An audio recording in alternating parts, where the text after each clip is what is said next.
Hola, muy bienvenidos. La escapada de hoy es a Lobos.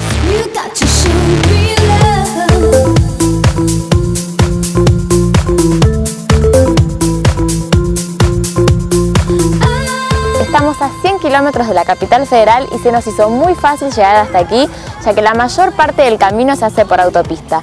Hoy visitaremos los lugares más atractivos de esta ciudad. Por ejemplo, vamos a probar suerte en el muelle con la pesca de pejerreyes. También vamos a vivir la emoción de un salto en paracaídas y vamos a descubrir la magia y el encanto de un castillo en el medio de la pampa húmeda. Pero no perdamos más tiempo y empecemos ya mismo con esta escapada en Lobos. La ciudad de Lobos es cabecera del municipio homónimo. Tiene una superficie de 1.740 kilómetros cuadrados y una población de 33.000 habitantes. Su principal actividad económica es la ganadería, seguida por la agricultura y el turismo. Su rica historia comienza antes de la independencia nacional. Los orígenes de la ciudad de Lobos están dados en la creación de una guardia o fortín que comienza ya por 1752 en la gobernación de Andonaegui, y que, bueno, tiene un corto tiempo de vida, luego es trasladada esta guardia al Zanjón, y 20 años después, por 1772, ya se va a instalar definitivamente la guardia de San Pedro de los Lobos en la costa de la laguna. Sin dudas, el personaje más trascendente que dio la ciudad es Juan Domingo Perón, en cuya casa natal funciona hoy un museo dedicado a quien fuera 3 veces presidente de la nación. Perón nace en Lobos y al poco tiempo ya deja de habitar este pueblo y se traslada con su familia a Roque Pérez, ¿sí?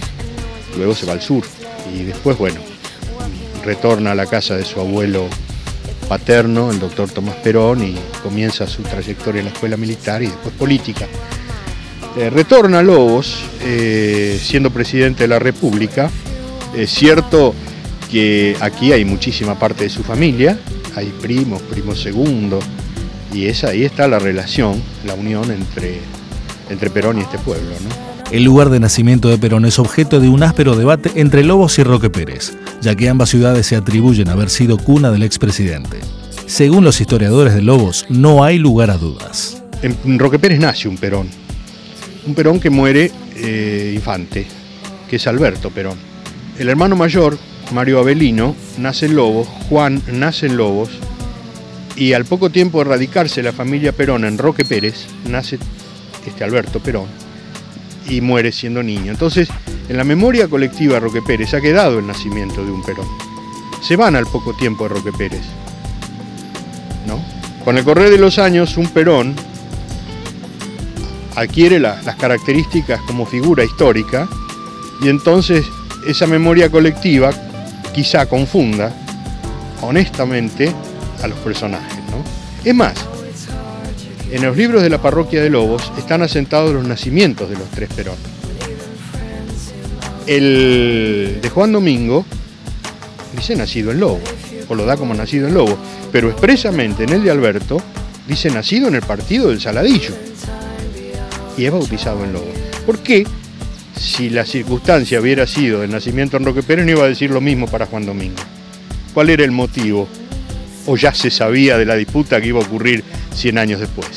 Al igual que muchas ciudades del interior bonaerense, el ferrocarril cumplió en Lobos un papel fundamental en su crecimiento y desarrollo. En la actualidad, a pesar de su escasa frecuencia, sigue siendo un importante medio de transporte. El ferrocarril del oeste terminaba aquí y el primer tren llega a Lobos en 1871. Se libra precisamente al servicio el 25 de mayo, pero el primer tren que realmente llega a Lobos lo hace el 1 de mayo de 1871. Bueno, desde ese momento la estación ferroviaria se ubica en el actual lugar. Si vos vas a ver y la vas a comparar con otras estaciones del partido de Lobos, por ejemplo, sobre todo la de Empalme Lobos, esta tiene características arquitectónicas diferentes porque responde a las clásicas estaciones del ferrocarril del oeste, mientras que el resto de las estaciones del partido de Lobos son de origen inglés y diferentes, ¿no? Lobos vive por el ferrocarril y Lobos empieza a crecer comercialmente en lo que es de la década de 1870, 1890 prácticamente, porque era la punta de riesgo. Aquí pasaba toda la mercadería y se movía todo el comercio que venía desde el interior. porque todo se concentraba aquí en Lobos, tanto mercancías como pasajeros, para luego viajar por ferrocarril a Buenos Aires, ¿no? Lo paradójico de todo esto es que tarda exactamente lo mismo el tren ahora que lo que tardaba en 1871.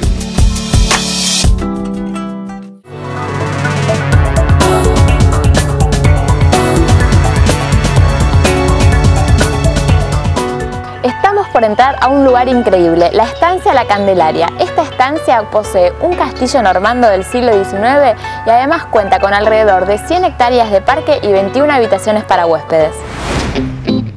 La estancia se encuentra a 15 kilómetros de Lobos, por la ruta 205. Es una de las más distinguidas del país y se caracteriza no solo por su belleza y excelente atención, sino también por su centenaria historia. La estancia en su origen es de 1840, se llamaba Los Pontones, era de Oreste Piñeiro y Candelaria del Mármol, y en honor a Candelaria, la mujer de Oreste, es por eso que le pone estancia a La Candelaria. El castillo en sí se construye en 1894, el casco original era la parte colonial, y el castillo lo usaban en esa época únicamente en verano, porque en invierno era muy difícil calefaccionarlo. Candelaria y el Oreste Piñeiro no tienen hijos y adoptan a Rebeca, ¿sí? Y la hija adoptiva Rebeca se casa con Manuel Fraga y él es el que construye el castillo dentro del campo de los suegros, digamos. El castillo es una réplica de un castillo de Francia del Valle del Loire, tardaron 12 años en construirlo y es todo traído de Europa, en barco hasta Buenos Aires, de Buenos Aires hasta Lobos en tren y de Lobos hasta acá al campo, que hay 15 kilómetros de Lobos hasta acá, en carreta. Por eso tardaron 12 años. El parque diseñado por Thais es un paisajista muy conocido que hizo los bosques de Palermo, Jardín Botánico y varias estancias conocidas o famosas. Son 120 hectáreas de parque, más 60 de bosque y hoy por hoy quedan 500 hectáreas de campo de las 8.000 que eran en su origen. Les cuento que La Candelaria todavía conserva su mobiliario francés muy lujoso y refinado y que también cuenta con salones para reuniones, salas de juego, biblioteca, cocina y living. El castillo en realidad tiene una mezcla de nórdico, es una mezcla, si lo mirás de un lado el castillo parece francés y lo mirás de una parte del lado del frente parece inglés. Normando y nórdico, en realidad es una mezcla. El frente del castillo, por ejemplo, el frente del castillo no tiene la entrada principal es uno de los costados.